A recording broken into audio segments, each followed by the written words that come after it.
Buenas tardes, jóvenes, ¿cómo están? ¿Me escuchan? ¿Me escuchan, jóvenes? Buenas Sí, tardes, ingeniero, ¿se le escucha? se lo escucha. Buenas tardes. Bien. Empezaremos nuestra clase. Bueno, como toda promesa es deuda, lo que vamos a hacer es una clase de ejercicios de la última parte que hemos visto principalmente, que son las integrales de superficie de campos vectoriales, ¿no? Que era la parte final que hemos visto antes de nuestro primer parcial. Les voy a compartir el documento, que es este.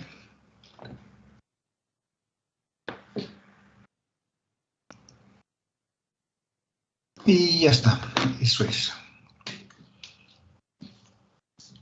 Bueno,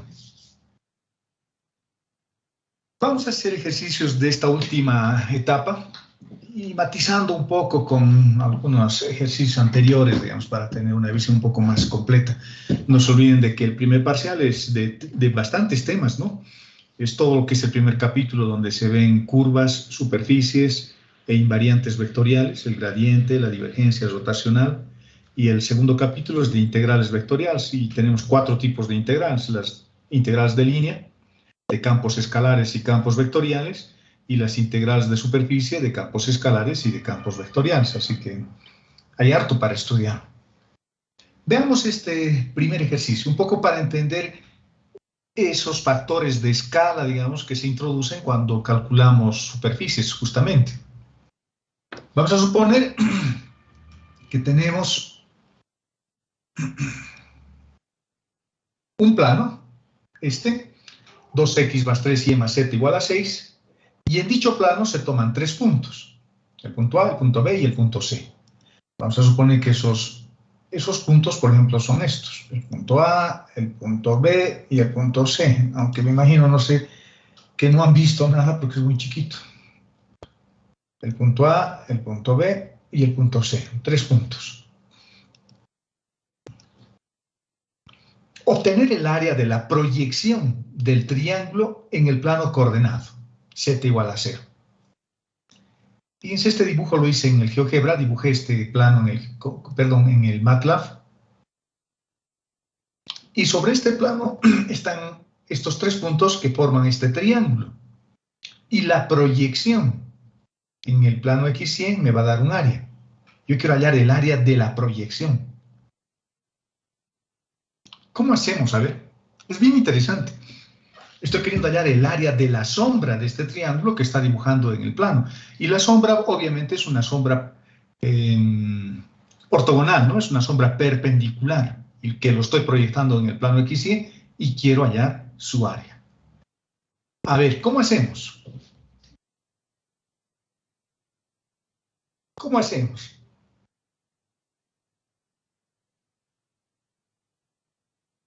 ¿Alguien tiene alguna idea?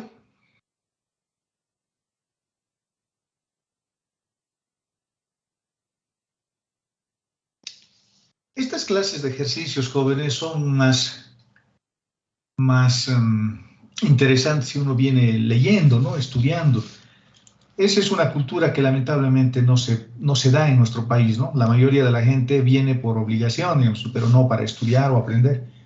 Y es un poco triste, digamos, ver que no nos interesa mucho esta materia o cualquier otra. Me ocurre lo mismo en otras materias donde la participación es muy, muy baja. Aparecen recién al final del semestre tratando de ver cómo podemos arreglar su nota, porque es un caso en el caso de los civiles, por ejemplo, que es un caso de egreso, y si no egresan, y si no llevan esta materia y aprueban, no egresan, y cosas como esas. Pero la preocupación tiene que venir desde el primer día de clases dentro de la universidad, ¿no? No al último, a ver qué pasa o cómo salgo esta materia. Lamentablemente esto está dentro de la currícula de las asignaturas que uno lleva en nuestras carreras, y uno tiene que aprobar, no hay otra. Lo que yo quiero no es hallar el área de esto, lo que yo quiero es hallar el área de su sombra abajo. Si supiéramos o nos diéramos cuenta de lo que estamos haciendo, si atienden lo que estamos explicando en todas las clases que hacemos, fácilmente nos daríamos cuenta que esto lo puedo hacer o con cosenos directores o con proyecciones. Lo primero que vamos a hacer es calcular el área de este triángulo que está sobre el plano. ¿De acuerdo? Entonces yo tengo un triángulo que está sobre el plano. Tengo el punto A, que está sobre el plano. Tengo el punto B, que está sobre el plano. Y tengo el punto C, que está sobre el plano. ¿Cómo hallo el área de este triángulo? A ver, ¿quién me dice? No estoy preguntando algo súper complicado, algo que han visto en cálculo 2 o en otras asignaturas. ¿Cómo hallo el área de ese triángulo?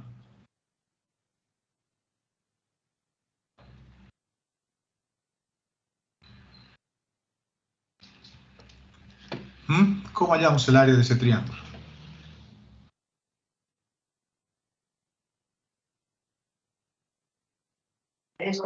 Primero hallamos los lados, ingeniero. ¿Ya? ¿Y luego?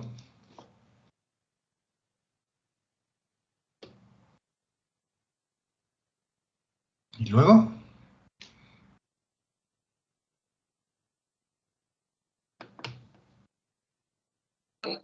Luego hallaríamos algunos ángulos, Inge, y con eso hallaríamos la altura y podemos dividir el triángulo en dos partes y con eso ya tenemos el área del triángulo total. Ya, está bien, la respuesta que ha dado su compañero está bien, así podríamos hacer. Pero ¿saben qué es lo triste? Lo triste es que se acuerdan cosas del prefacultativo y no se acuerdan cosas del anterior semestre. Y ni siquiera de este. Como tengo los 3 puntos, lo único que yo haría es encontrar este vector.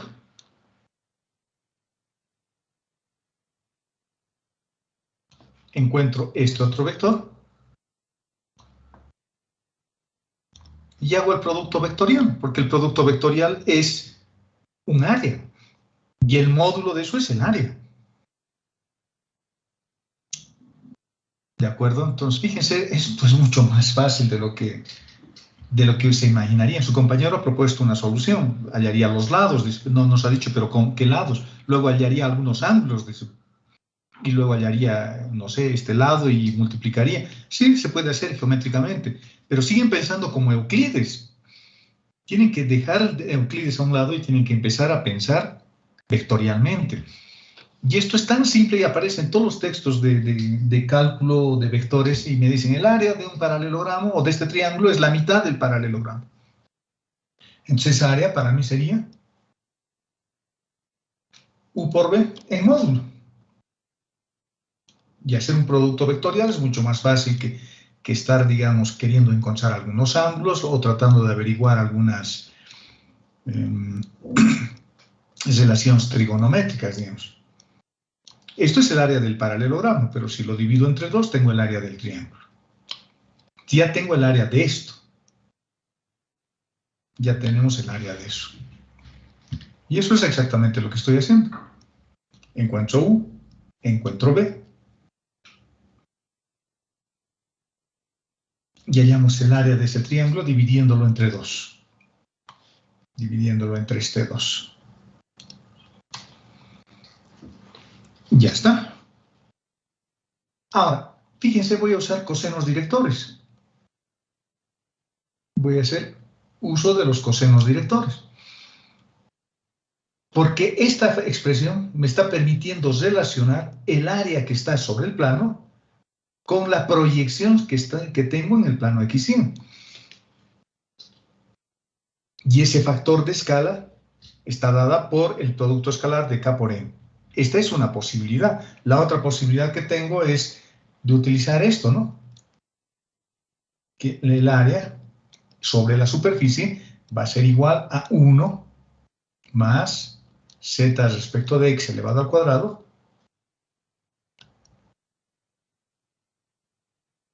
más z respecto de y elevado al cuadrado. Fíjense, estas cosas hemos visto en clases y deberían estar repasando, ¿no?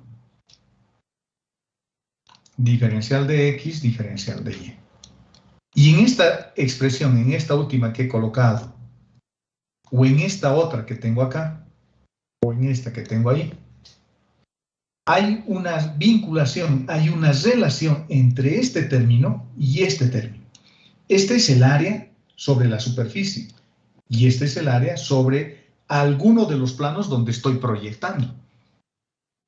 Entonces puedo usar o esto o uso esto, cualquiera de los dos. Estoy usando este. Para eso necesito encontrar primero el vector normal. El vector normal es el vector normal de la superficie y para mí la superficie es este plano. Y su vector normal es 2, 3, 1. 2, 3, 1. Aquí está. Ese es el vector normal y lo estoy dividiendo entre su nódulo. Y luego multiplico eso por K porque lo estoy proyectando. Y el resultado es 1 sobre raíz de 14. Ya tengo. Y fíjense, ya tengo una formulita que relaciona justo lo que yo quiero. El área sobre la superficie que no necesito, pero que lo he encontrado de todas formas, y el área de la proyección, diferencial de x, diferencial de y. De ahí despejo esto. Porque eso es lo que me están pidiendo, el área de la proyección de la superficie en el plano z igual a 0. Que es esto mismo. Pero el diferencial de ese es el área de la superficie en el plano x, ¿no? En el plano x. Si ustedes quieren, deberíamos integrar, digamos, aquí yo coloqué directamente los resultados, pero deberíamos integrar. Debería decir diferencial de x, diferencial de y, integrado, una integral doble, en el plano xy, para mí eso es el área, y eso va a ser igual a la integral doble del diferencial de S, que es una superficie, área de superficie, sobre este factor de escala que hemos simplificado, raíz de 14. Esta área de superficie ya tengo, es lo que hemos hallado con el producto escalar, 4 raíz de 14, y lo divido entre raíz de 14 y el resultado es 4. Ese es el área en el plano XY, esta área, que es la sombra de esta sobre el plano XY. Y es un área menor, ¿no? Fíjense, solo es 4. En cambio, en el área sobre el plano es 4 raíz de 14. Es mucho más grande. Raíz de 14 veces más grande que 4. Entonces, cuando uno realiza el método de las proyecciones, lo que hace es justamente esto, ¿no?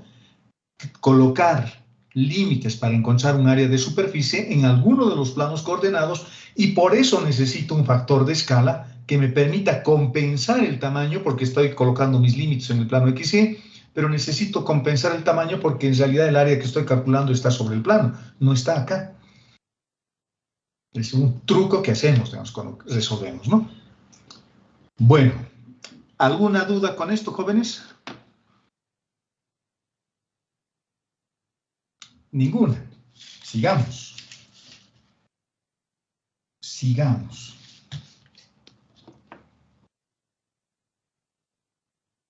Otro problema de áreas.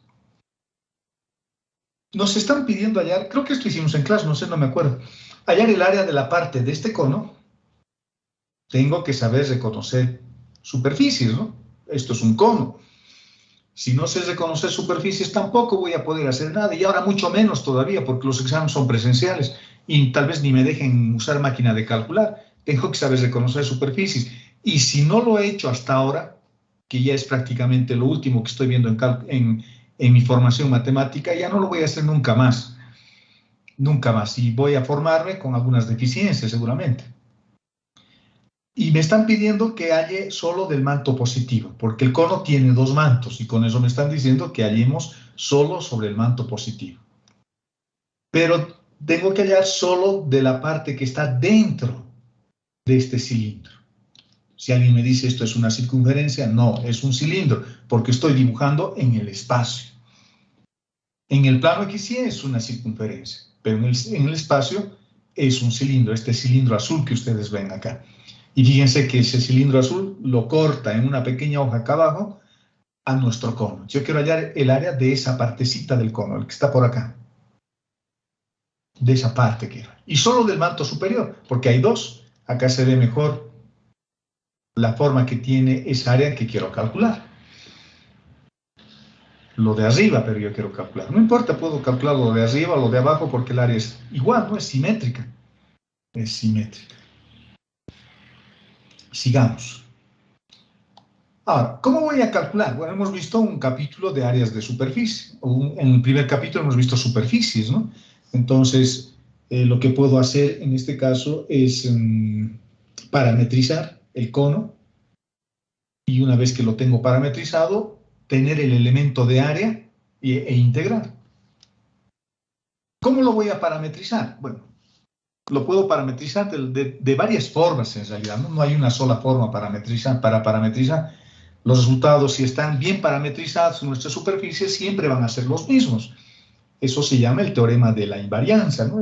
El área siempre va a ser la misma, no importa cómo lo esté parametrizando. Es como vestirse con mi ropa de domingo o mi ropa de diario, digamos. La persona sigue siendo la misma, solo que lo estoy vistiendo de manera diferente. Cuando yo parametrizo, lo visto de manera diferente a la superficie, nada más.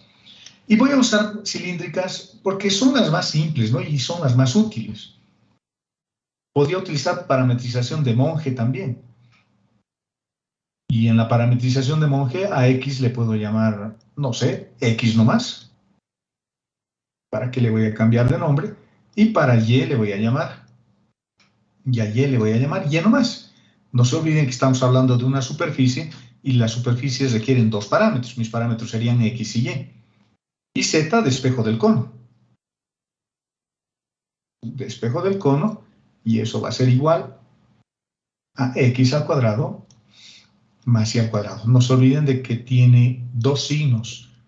La raíz, porque es una raíz cuadrada, así que nos vamos a quedar con el signo positivo porque nos pedían solo para el signo positivo, ¿no? Es decir, para el manto superior. Tomo sobre el signo positivo. Esta es otra parametrización, válida también. A esa parametrización se le llama parametrización de Monge.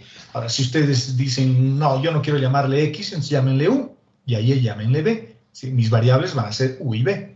Y el dominio de definición va a estar en el plano XY. Ahí lo voy a ver. Porque X sigue siendo X, ¿no? Por más de que le llame U o le llame cualquier otra cosa. Voy a usar, sin embargo, coordenadas cilíndricas. ¿Por qué estoy usando coordenadas cilíndricas? Porque, en mi opinión, jóvenes, y cada uno de ustedes puede tener su propia opinión, en mi opinión es más fácil trabajar con funciones trigonométricas, incluso colocar límites es más fácil. Y además el tema de la derivada es más fácil también, porque hay que derivar si no esta raíz. Parametrizando con coordenadas cilíndricas, estas ecuaciones que he puesto acá, las ecuaciones de parametrización, este valor de X, el valor de Y y el valor de Z, tienen tres variables. La variable X, la variable R, la variable θ y la variable Z. No puede ser una superficie, ¿no? Porque las superficies deben tener solo dos variables. O sea, hay que eliminar una de las variables. Y las variables que puedo eliminar son o el radio o Z, el radio o la altura. ¿Alguien querrá eliminar θ? Sí, tal vez, pero es muy complicado, ¿no? No tiene sentido eliminar θ. Si R y Z son más fáciles, ¿para qué voy a tratar de siquiera pensar en eliminar Z? Pero tengo que eliminar una de esas variables, o R, o θ, o Z. Pero les estoy diciendo que en este caso R o Z son lo más fácil de eliminar. ¿Y cómo lo voy a eliminar? Porque estas son ecuaciones bien generales. Esta ecuación que acabo de poner es bien general esta. Me puede servir para parametrizar cualquier cosa. Entonces lo que voy a hacer, para que no sea cualquier cosa y sea el cono, entonces agarro la ecuación del cono, reemplazo X y reemplazo Y y saco una relación entre Z y R. Porque X al cuadrado más Y al cuadrado va a ser igual a radio al cuadrado. Y como Z al cuadrado está también elevado al cuadrado, valga la redundancia, voy a tener Z al cuadrado igual a R al cuadrado, de donde yo saco que Z es igual a R. Eso quiere decir que están creciendo de la misma manera, Z y R. Si Z sube 1 centímetro, el radio aumenta 1 centímetro. Si Z sube 10 centímetros, el radio aumenta 10 centímetros. Eso es porque no tengo números acá, ¿no? Ya está. Como Z es igual al radio, entonces lo que voy a hacer es eliminar o Z o el radio para tener todo en términos de una única variable. Estoy eliminando, por ejemplo, Z. Coloco todo en términos del radio. R coseno del ángulo, R seno del ángulo, se queda como está, y en lugar de Z pongo R. Si otro de ustedes quiere eliminar, no sé, la altura o el radio, también lo puede hacer.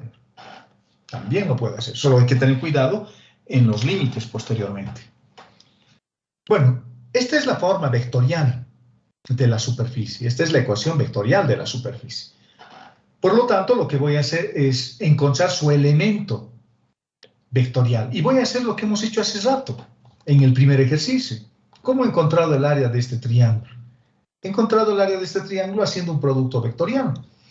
Y acá voy a hacer exactamente lo mismo, solo que ahora esos vectores no son numéricos, son vectores que dependen de las variables R y θ.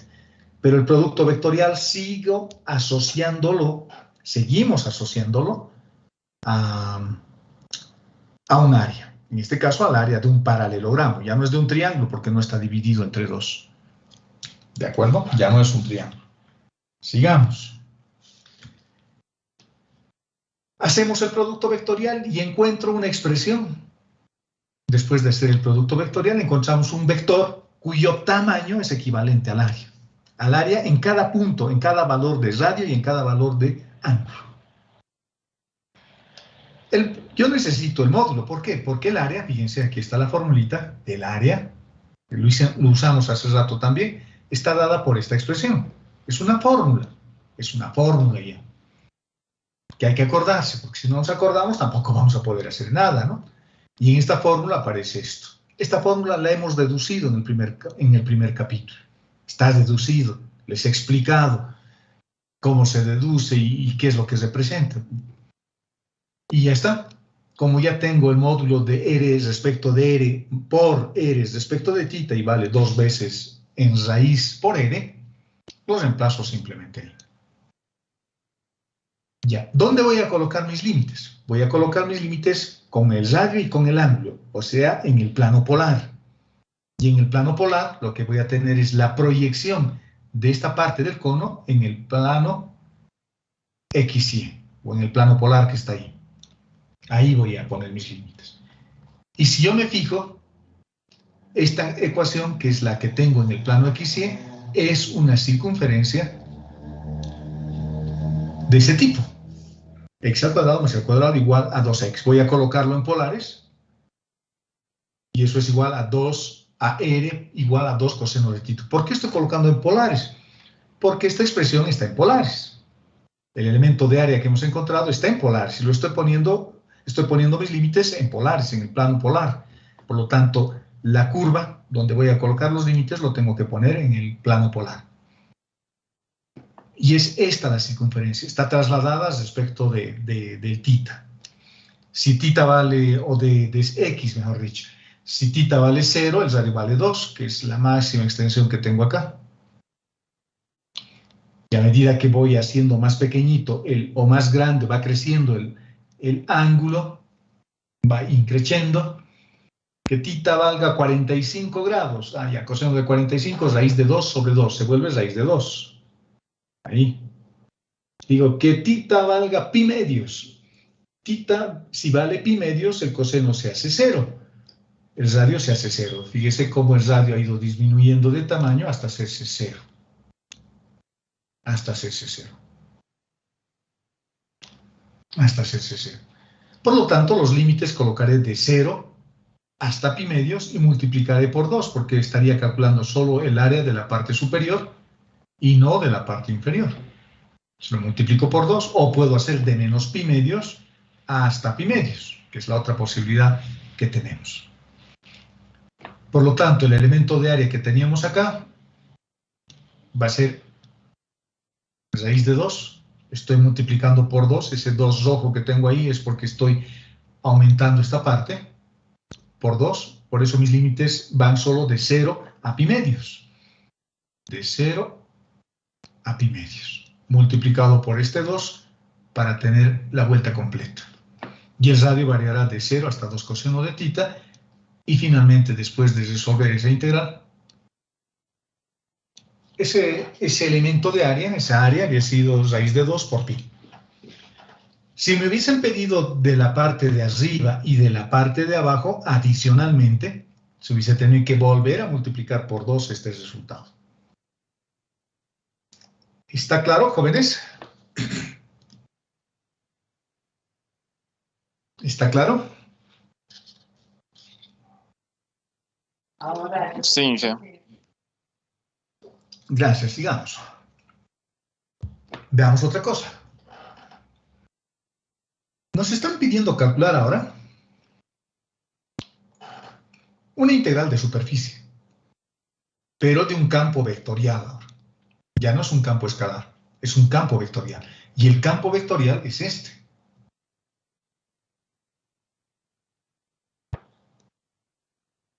En otras palabras, el módulo del vector de posición, que es esta parte, por el vector de posición, que es esta parte. Es lo mismo, ¿no? Me lo podían haber dado también así.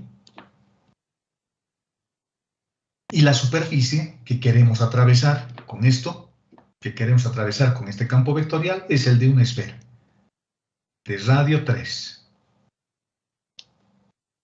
El de una esfera de radio 3.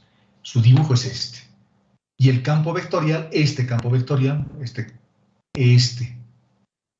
o este otro, que es una forma compacta de escribir lo mismo, lo he dibujado en GeoGebra, ahí está. Lo hemos dibujado en GeoGebra y la esfera está ahí.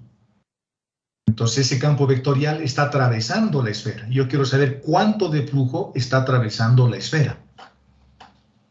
Puede ser un campo electromagnético, puede ser un fluido, y fíjense que el campo vectorial tiene simetría radial.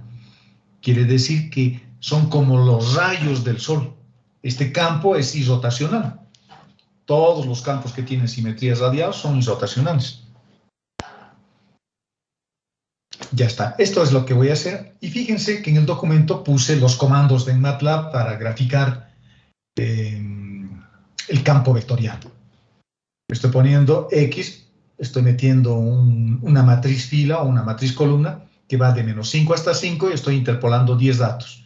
Estoy creando una matriz acá con este comando, linspace. Puede ser una matriz fila de 10 datos o puede ser una matriz columna de 10 datos.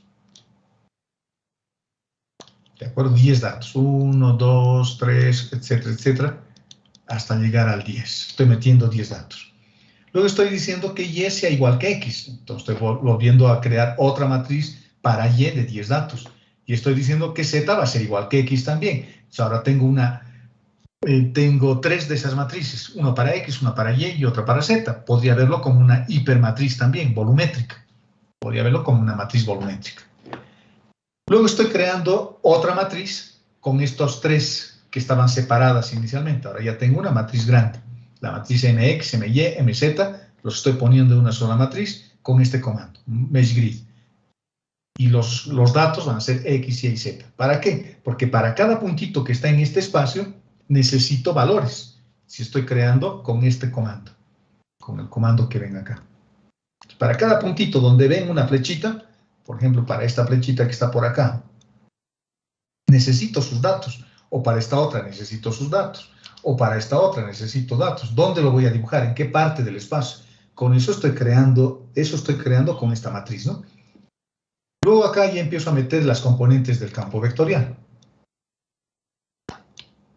U, la componente U va a ser la raíz cuadrada, SQR, de x al cuadrado más y al cuadrado más z al cuadrado multiplicado por mx. Entonces acá fíjense, el primer término estoy haciendo, ¿no? Estoy multiplicando esto. A ver, vamos a ver. Con otro colorcito para que se vea. Estoy multiplicando esto. Esa raíz por x. Luego voy a hacer la misma raíz por y la misma raíz por z. Es lo que estoy haciendo acá. Estoy multiplicando esa raíz por la primera componente del vector de posición, pero que ya no es simplemente X. Tengo que tomarlos de esta matriz grande que hemos creado. Lo mismo para Y. Es la raíz cuadrada del módulo del vector de posición por Y. Y finalmente, para Z, la raíz cuadrada por Z. Y luego con el comando Kyber3, porque voy a dibujar en el espacio, dibujo MX, MY, MZ y dibujo U, B y W. Con eso le estoy diciendo que dibuje vectores en cada una de las coordenadas que hemos creado en esta línea de comando. 1, 2, 3, en la cuarta línea de comando. Y que grafique en esas coordenadas, en estas coordenadas, que grafique este vector. Y luego le hago un grid on para ponerle simplemente un sistema de referencia, y lo que el MATLAB me lo va a dibujar es esto. O sea, así pueden graficar campos vectoriales. Y luego ya le introduje una esfera ahí, pero ya no lo dibujé con MATLAB, lo hice de otra forma. Porque así puedo mover incluso la esfera de un lugar a otro lugar. Listo. Los flujos o las integrales de línea de campos vectoriales que significan flujos se calculan así. Necesito el campo vectorial y necesito el elemento de área. Tengo que construir el elemento de área, pero ¿quién es al que voy a atravesar con el campo vectorial? Voy a atravesar a esta esfera. Por lo tanto, tengo dos posibilidades. O proyecto sobre el plano XY, el elemento de área, o a la esfera lo expreso ya como una función vectorial. Veamos qué vamos a hacer. Lo vamos a expresar como un comando vectorial o como una función vectorial para que el elemento de área, el elemento vectorial de área, esté dada por esa expresión. L de U por L de B. Entonces, tengo que expresar la esfera como un vector función. Y para eso lo único que voy a hacer es utilizar las coordenadas esféricas. El radio de nuestra esfera vale 3. Vale 3. Por lo tanto, será 3 seno de U coseno de B. Fíjense, estas son las coordenadas esféricas de siempre. No hay ninguna modificación. Estas son las coordenadas esféricas de siempre. Entonces, mis variables son el ángulo de elevación y el ángulo de azimut, U y B. Acá no estoy usando coordenadas cilíndricas. ¿Podía haberlo hecho? Sí, podía haberlo hecho también en coordenadas cilíndricas. Podía haber expresado la esfera en coordenadas cilíndricas. Entonces, ¿cómo hubiese expresado eso? Tal vez hubiese sido un poco más complicado, porque estos dos me da r al cuadrado, x al cuadrado más y al cuadrado me da r al cuadrado, más z al cuadrado, se queda así como z, porque esa es la variable en esféricas, igual a 9. Esta es la ecuación de la esfera en coordenadas cilíndricas. De esta ecuación o despejaba r o despejaba z. Digamos, si despejaba z, eso va a ser igual a 9 raíz 9 menos r al cuadrado. Menos r al cuadrado.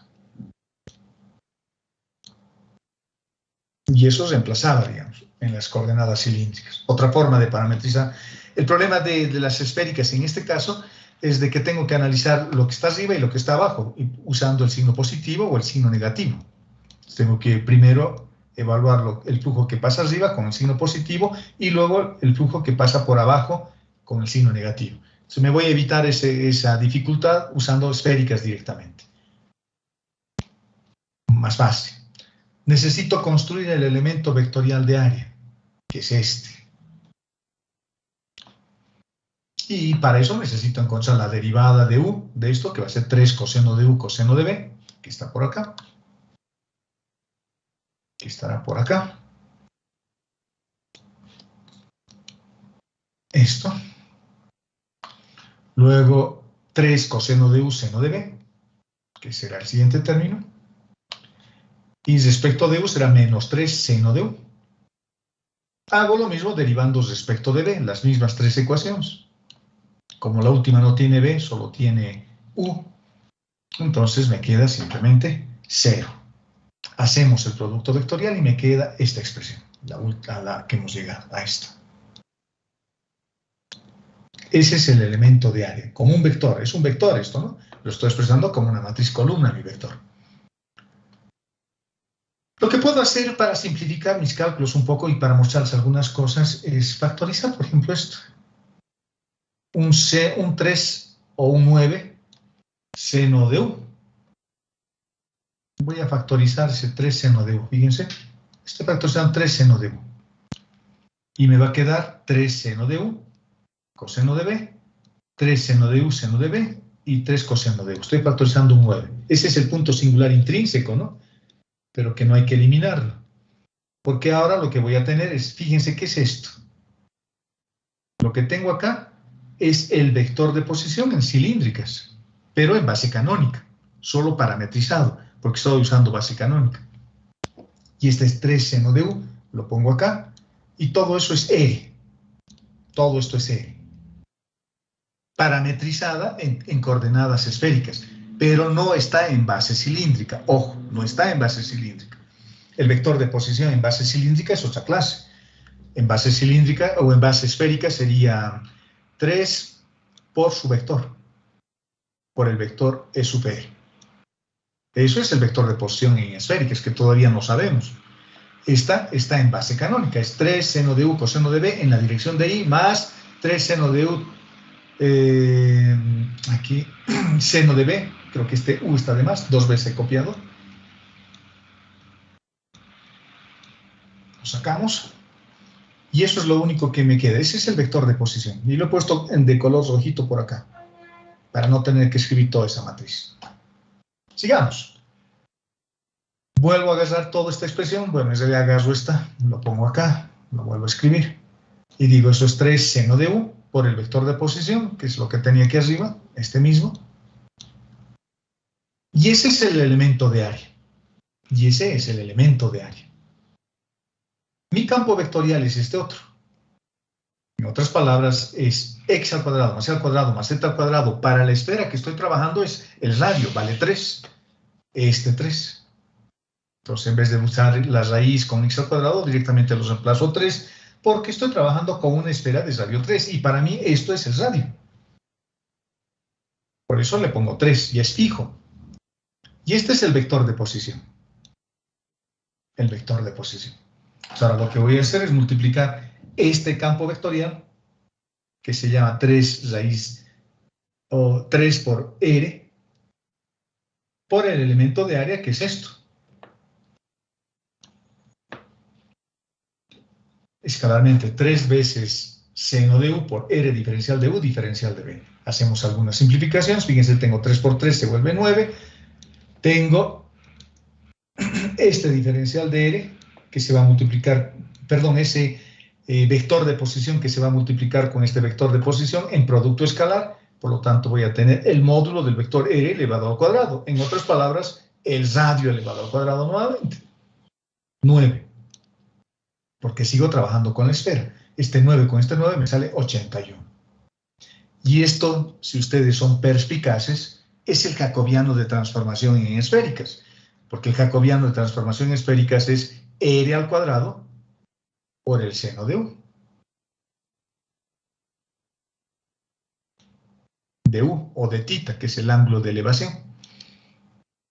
Y el radio nuestro era este elevado al cuadrado. 81, de ahí ha salido, porque había otro más, ¿no? Parecido, pero no es exactamente el mismo, porque alguien me podría decir, pero debería ser 9 acá. Sí, pero no estoy hallando un volumen, estoy hallando un área. ¿De acuerdo? Entonces, una vez que hice todo eso, reemplazo todas estas expresiones acá. El 81 lo estoy sacando, solamente integro el seno. Y el ángulo de elevación estoy haciendo variar de 0 a pi, es decir, que dé una vuelta completa. El ángulo B y este otro que varíe solo de 0 a pi. Es decir, estoy colocando los límites máximos para U y para B. En esféricas no se olviden de que el ángulo de elevación solo varía de 0 a pi. Y el ángulo de azimut da una vuelta completa. Y el resultado final es este. Ahora, si yo interpreto mi resultado, es positivo el resultado. Y eso es porque el vector normal de la esfera, que puede ser este, por ejemplo, coincide o tiene en cada punto la misma dirección del campo vectorial. y el mismo sentido además. El mismo sentido sería más específico en realidad. Por eso ha salido positivo, porque me está diciendo que coincide el sentido del vector normal que hemos tomado como referencia, el de la esfera, y el campo vectorial que está atravesando la esfera. Seguramente acá hay una especie de elemento emisor, ¿no? Ahí adentro, que es como una antena que está emitiendo, digamos, una señal, un campo electromagnético, por ejemplo, o una fuente de agua que empieza a esparcir el agua de esta forma, con simetría radial, digamos, una cosa así. Y yo quiero saber cuánto de flujo está atravesando esta esfera de radio 3. Y había estado atravesando un flujo de 384 pi. Caudal, unidades de caudal por centímetro cuadrado, una cosa así, ¿no? Es lo que estoy atravesando. ¿Alguna duda con esto antes de pasar al siguiente ejercicio?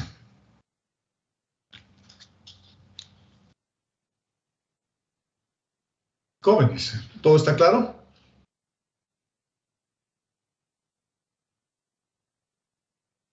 Sí. Ya. Sigamos. Sigamos. Otro de flujos. Nos están pidiendo también calcular una integral de superficie de un campo vectorial de este. Ahora el campo vectorial que me han dado es diferente, ya no es el vector de posición, tiene un comportamiento diferente. Y la superficie es la composición de dos, un cilindro y una esfera. Y solo la parte superior, solo la parte superior. Una cosa como esta. La parte superior de la esfera es esta. Y la cara lateral del cilindro es esta. Entonces quiero hallar el flujo solo en eso que acabo de marcar y que lo voy a pintar. Solo en esta parte. Por la esfera y por el cilindro. ¿Cuánto de flujo estará atravesando eso? El campo vectorial lo he dibujado en GeoGebra también. Fíjense, ese es el campo vectorial. En MATLAB en realidad. Y sus comandos están acá. Estoy haciendo exactamente lo mismo. Estoy colocando los comandos. Con amarillo creo que se ve mejor. Los comandos. Estoy creando esa matriz grande. Estoy metiendo las componentes del campo vectorial y con Keyword 3 estoy dibujando. Y ese campo vectorial es este. O sea, ahí me puedo dar cuenta, por ejemplo, de que este campo vectorial es tangencial a la cara lateral del cilindro. Ya sea que esté bajando o ya sea que esté subiendo, porque es bien interesante este campo vectorial, ¿no? Hay un campo vectorial que viene desde acá, desde arriba, se anula por la parte más o menos que estamos acá, y hay otro campo vectorial que viene acá. No sé, el campo vectorial es medio extraño, digamos, si responde a esta ecuación. Entonces, si el cilindro lo tengo así, el campo vectorial, ya sea que venga de abajo o ya sea que venga de arriba, por el dibujo que tengo ahí parece que es tangencial. Por lo tanto, querrá decir eso, antes de que resuelva cualquier cosa, querrá decir de que es muy probable que, no es muy probable, seguro que el campo vectorial no va a atravesar la cara lateral del cilindro. Y por lo tanto, el resultado debiera ser 0. Porque estas integrales representan justo eso. Flujos que atraviesan una superficie.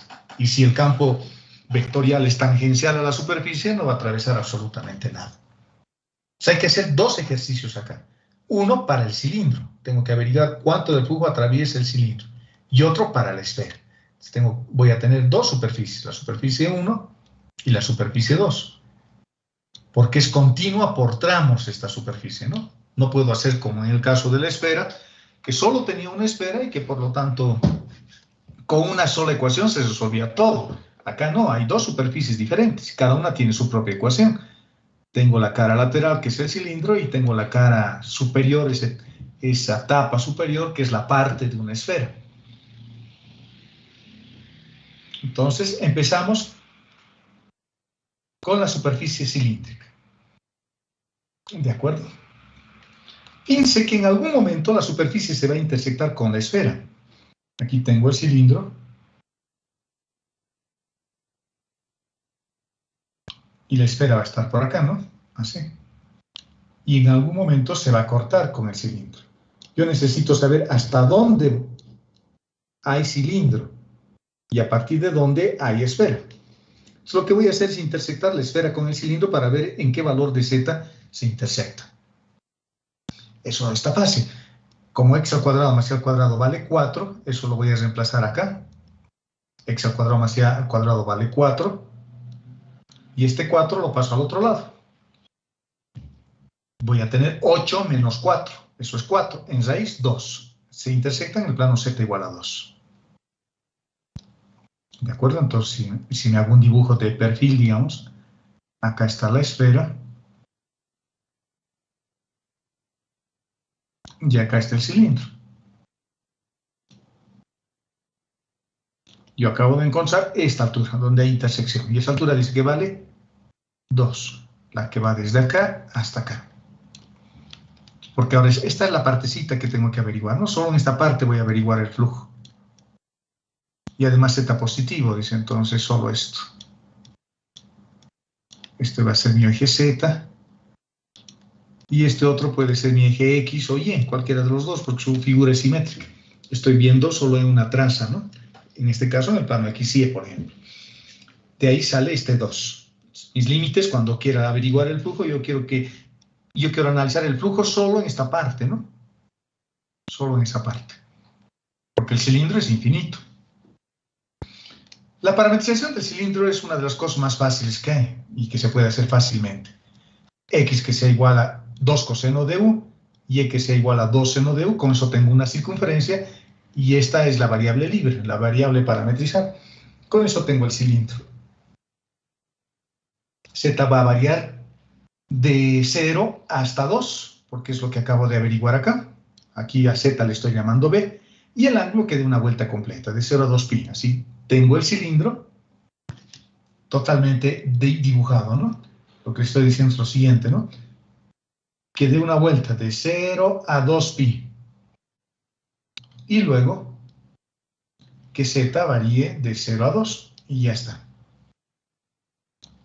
Es como una especie de impresora 3D, ¿no? Primero, con las dos primeras ecuaciones, hago un anillo, este anillo. Luego Z que valga 0, ese anillo está en el plano Z igual a 0. Luego el mismo anillo que esté en un plano un poquito más arriba. Y luego el mismo anillo en otro plano más arriba. Y el mismo anillo en otro plano más arriba.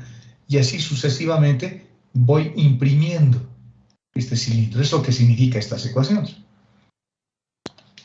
Eso es lo que estoy haciendo. Y estos son sus límites. Perfecto. Como ya tengo el cilindro y ya está parametrizado como si fuese un vector, tengo las ecuaciones paramétricas del cilindro o las ecuaciones vectoriales del cilindro, lo derivo respecto de U y lo derivamos respecto de B. Al derivar respecto de U me va a dar esto, ¿no? Menos 2 seno de U, 2 coseno de U y 0. Y la derivada de x y z respecto de B es el vector K, el vector de la base canónica K. Haciendo su producto vectorial me queda esto. Nos queda exactamente eso. Eso es el elemento de área. El elemento de área. Ahora, ¿qué tengo que hacer? Tengo que multiplicar mis campos vectoriales. Tengo que multiplicar mi campo vectorial con el elemento de área, que son vectores. Mi campo vectorial era esta cosa rara que tenía ahí. Y mi elemento de área es 2 coseno de U, 2 seno de U y 0. Son vectores simplemente. Los multiplico, pero antes de multiplicar voy a decir, bueno, ya sé cuánto vale Z, Z vale B, porque si no voy a tener una mezcla de variables. Voy a tener U, voy a tener B, y voy a tener X, y voy a tener Y, y voy a tener Z, eso no sirve, ¿no? Todo tengo que parametrizar, por eso estoy usando las ecuaciones paramétricas del cilindro. Z valía B. ¿Qué más tenemos? Y X vale 2 coseno de U. 2 coseno de U, que está por acá. Y acá tengo menos y al cuadrado por z. Y eso me va a dar menos 12b seno al cuadrado de 1. Estoy parametrizando todo. Y a este otro lado tengo el elemento de área, que es un poquito más sencillo. Hacemos el producto vectorial escalar, en este caso, y nos queda una expresión como esta. Eso es lo que tengo que integrar. Los límites, bueno, ya sabemos. El ángulo U, que varíe de 0 a 2pi, que dé una vuelta completa, y la altura que varíe de 0 hasta 2. Y con eso he configurado mi cilindro. Integrando me sale 0. Era un resultado que esperábamos, ¿no? O por lo menos yo lo esperaba. No sé si ustedes lo estarían esperando o se darían cuenta, pero les hice notar. En el dibujo, viendo solo este dibujo, yo ya sabía qué es lo que iba a ocurrir. Viendo el dibujo, fíjense, el campo vectorial es tangencial a la cara lateral del cilindro, por lo tanto no va a atravesar ningún flujo. Y el flujo que acabamos de encontrar, evidentemente, sale 0. El resultado que esperábamos, 0. Entonces, no hay ningún flujo que atraviesa la cara lateral de ese cilindro. Sigamos. Ahora vamos a ver lo de la esfera. Pero lo de la esfera no voy a hacer sobre toda la esfera. Voy a hacer solo sobre esta parte. Solo sobre esta parte. Lo que está dentro de la esfera. Del cilindro, perdón. Solo en esta parte. Porque estoy queriendo hallar el flujo de esto, ¿no? De la parte superior y el cilindro. De eso estoy queriendo hallar. Y esto es así. Entonces, fíjense, no es toda la esfera. Es solo lo que está dentro del cilindro. Tengo el cilindro y tengo la esfera. Ahora, en este caso, para mí es más fácil si utilizo proyecciones. Porque la proyección de la esfera sobre el plano XY va a ser este cilindro. Entonces no me conviene usar cilíndricas acá, o esféricas. Creo que es mejor con proyecciones. Y con proyecciones tengo esto. El elemento vectorial de área es el vector normal a la superficie, lo puedo hallar con un gradiente, en este caso la esfera, por el elemento de área que lo voy a proyectar sobre el plano XY. El vector normal es simplemente el gradiente de la esfera. La esfera es una cosa así, x al cuadrado más y al cuadrado más z al cuadrado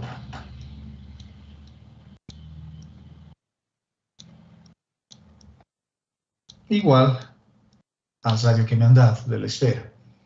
Y ese radio era 8. Era 8. Entonces puedo usar el gradiente. Fíjense todo lo que tienen que saber, ¿no? Tienen que saber todas las cosas. ¿Por qué estoy usando el gradiente? Porque el gradiente al trabajarse o al usarse una función que es implícita me va a dar un vector perpendicular a la superficie. Por lo tanto, su gradiente va a ser 2x, 2y, 2z dividido entre el módulo, o sea, 4x al cuadrado más 4y al cuadrado más 4z al cuadrado en raíz. Ese 4 lo saco fuera de la raíz y ese 2 de la raíz se va a ir con el 2 del numerador. Y me queda simplemente esto. Pero lo que tengo acá abajo, x al cuadrado más y al cuadrado más z al cuadrado, pues es el radio. Así que me voy a simplificar mucho el trabajo si en lugar de colocar x al cuadrado más y al cuadrado en raíz, coloco directamente el valor del radio. El valor del radio es raíz de 8, porque esta ecuación estaba igualada a 8, por lo tanto su radio es raíz de 8. Y acá arriba tengo el vector de posición. Luego necesito encontrar el elemento escalar de área, porque estoy usando esta formulita, ¿no? He encontrado el vector normal, ya tengo el vector normal. Y ahora voy a encontrar el elemento escalar de área. El elemento escalar de área. Y el elemento escalar de área lo voy a hallar como me han enseñado en cálculo 2, con proyecciones. También podría utilizar los cosenos directores, también podría usar en este caso los cosenos directores. Necesito derivar.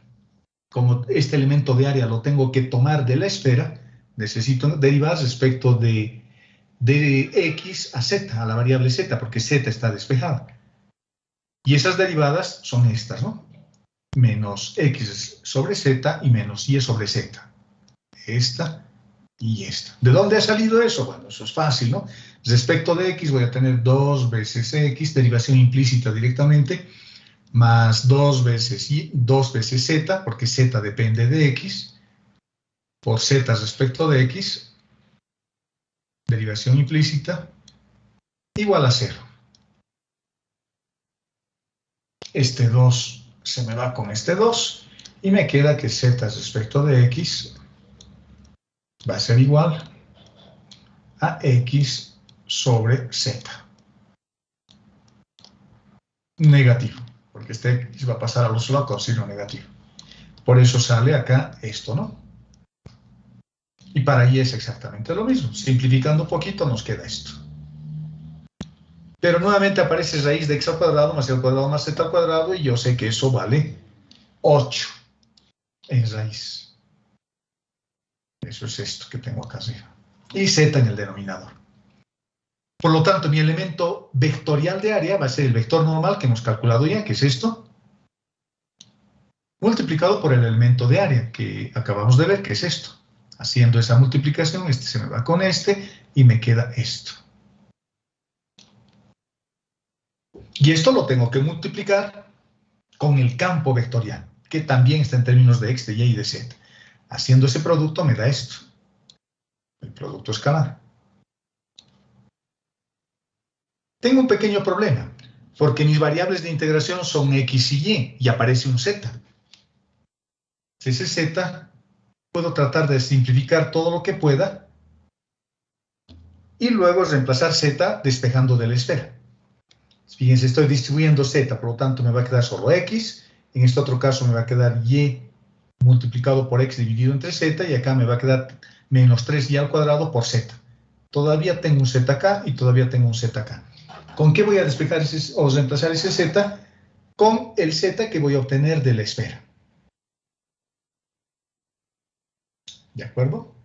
Y al final me queda esta expresión para integrar. Esta. Como estoy usando el método de las proyecciones, tengo que colocar límites en la sombra de la esfera en el plano XY. Y eso es una pequeña circunferencia. Y el radio variará de 0 a 2 y el ángulo que dé una vuelta completa, porque lo voy a resolver en polares, más fácil. En polares. ¿De cómo yo sé que el radio va a variar de 0 a 2? Porque ese es el radio del cilindro, ¿no? El cilindro era x al cuadrado más y al cuadrado igual a 4. Y como lo estoy restringiendo al cilindro, el radio va a variar solo de 0 a 2. Bueno, resolviendo esta integral, que es un poquito larga, finalmente tenemos que el flujo que está atravesando es menos 182,94. Y fíjense el signo, negativo. Eso quiere decir, si nos vamos a nuestro dibujo, este es el vector normal a la esfera y el flujo está en sentido contrario. Por eso sale negativo.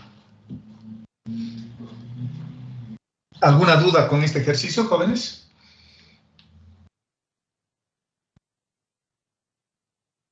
¿Alguna duda, muchachos?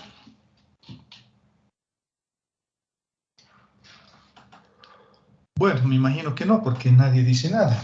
Y el resultado lo podemos dejar como está en la parte central de la igualdad, o debemos sacar.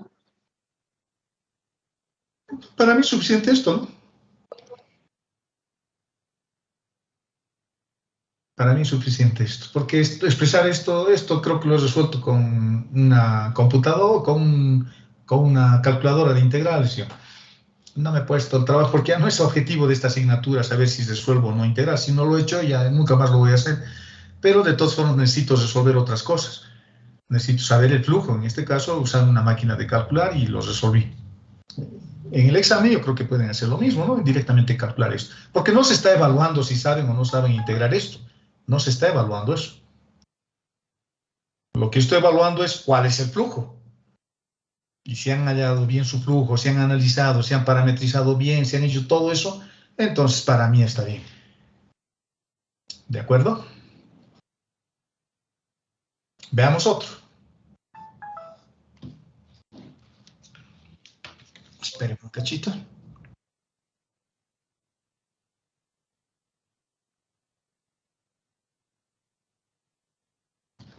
Se está arruinando mi máquina.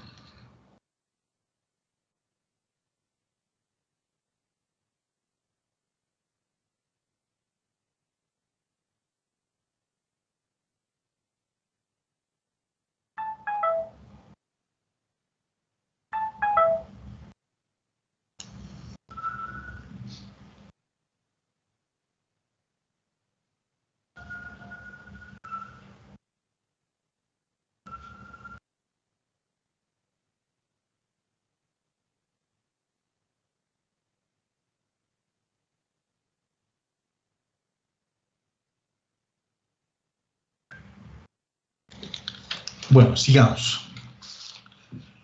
Otro. Igual, un flujo de un campo vectorial. El campo vectorial es este. Otro campo vectorial. Debe tener otras características.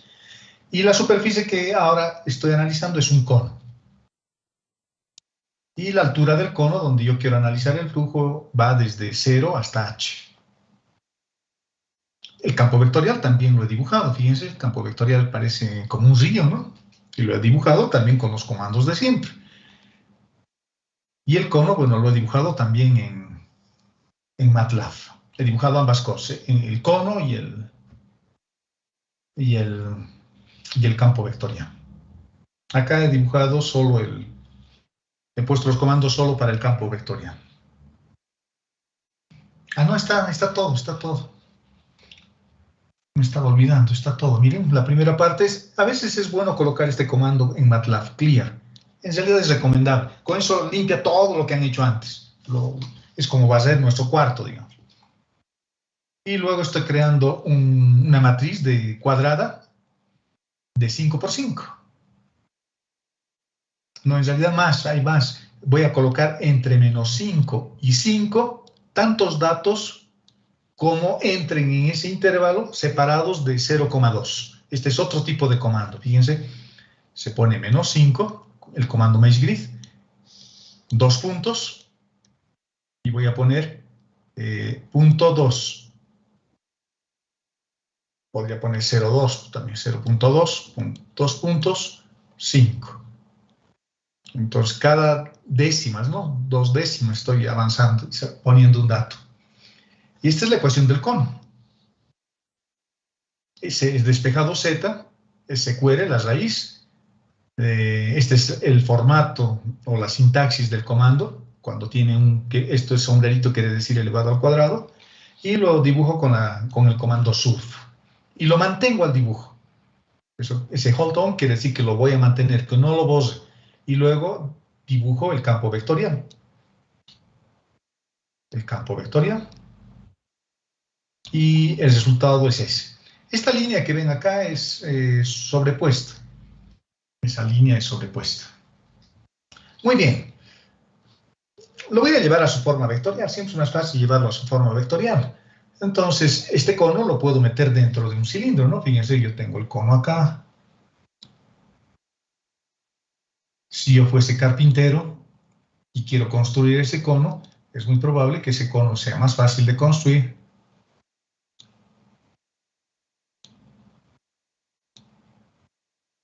desde un cilindro. Entonces voy a usar coordenadas cilíndricas.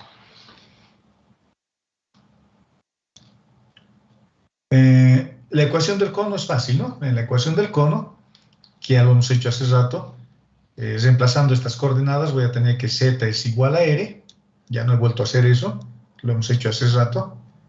Y en lugar de z estoy reemplazando r, que acá le estoy llamando u, ya no estoy llamando radio, pero es solo por molestar, digamos.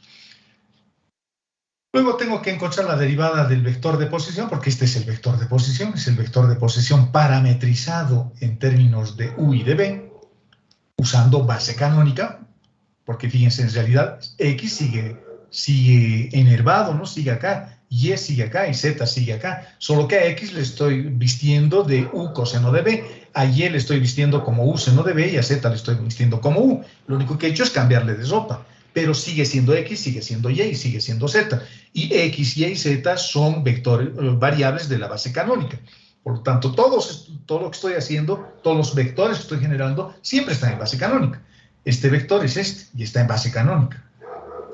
Este vector que resulta de derivar B respecto del ángulo, R respecto del ángulo, es esto, y es un vector en base canónica.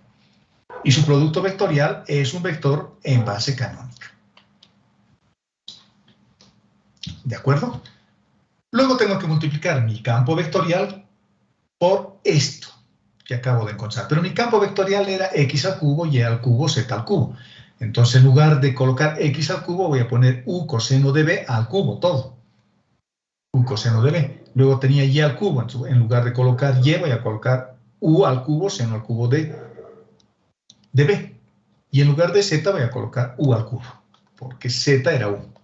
Y eso lo tengo que multiplicar con este vector, con el vector que hemos encontrado hace rato. Si ustedes se fijan, z es positivo. U es la componente en x, porque este ya es el elemento de área. Y el vector normal es este. Por lo tanto, ese vector está así, dentro del cono. Y está bien, porque en superficies abiertas, el vector que se elige siempre o preferentemente es el ascendente, el que sube. Porque si yo me hubiese salido con z negativo, el vector hubiese estado hacia abajo, en la cara lateral, externa del cono.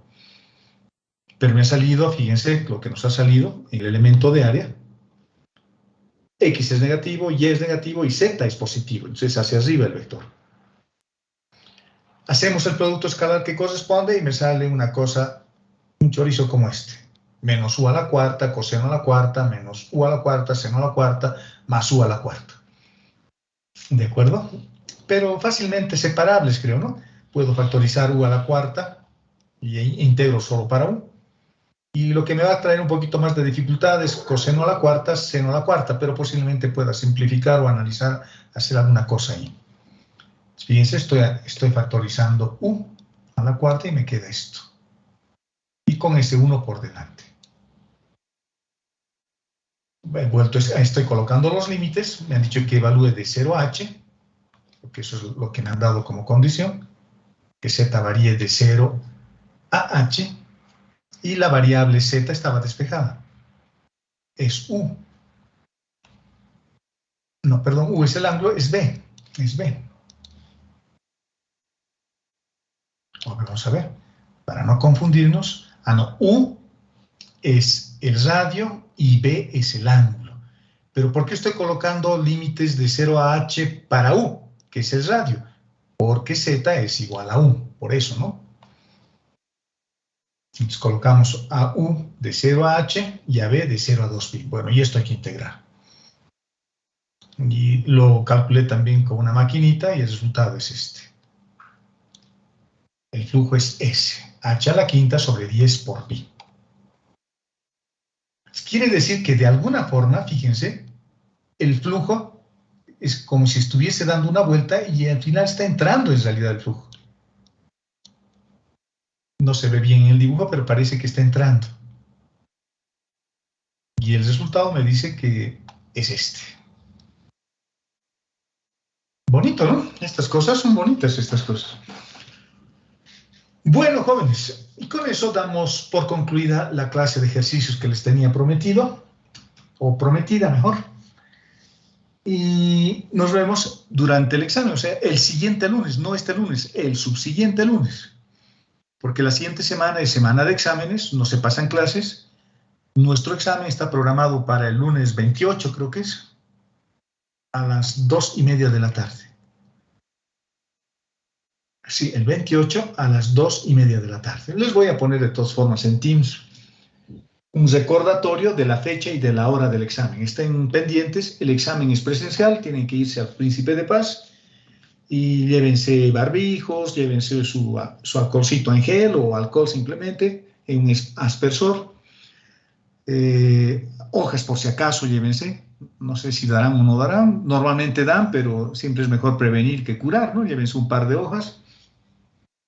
Máquinas de calcular, sí, pueden llevarse máquinas de calcular. Yo creo que vamos a permitir el uso de máquinas de calcular. Y nada más. ¿Alguna duda antes de que nos vayamos? Inge, en el tema de la calculadora, ¿hay alguna restricción del tipo de calculadora? No, no creo, ¿no? Tal vez para álgebra lineal, porque hay algunas máquinas de calcular que invierten matrices, no solo numéricas, alfanuméricas y demás. Pero no hay ninguna restricción. O sea, lleven las que tengan o las que consigan, digamos. Porque lo único que tal vez para lo que van a necesitar es calcular integrales como esta, ¿no? Ya no necesito saber si resuelven o no ustedes. Con la máquina de calcular lo que yo necesito es que lleguen a este resultado. ¿De acuerdo? O si es que llegan a ese resultado, porque ese resultado va a depender de cómo han planteado el ejercicio, ¿no? Y qué decisión se han tomado. También pueden en su maquinita graficar, digamos, para tener una idea, para tener un mejor gráfico. Pero es mejor siempre si lo hacen a pulso, los gráficos por lo menos. Es bueno que lo hagan a pulso porque así saben reconocer las superficies, porque no siempre vamos a tener una máquina de calcular a nuestro lado, ¿no? Ok. ¿Alguna duda adicional antes de que nos vayamos? Ninguna.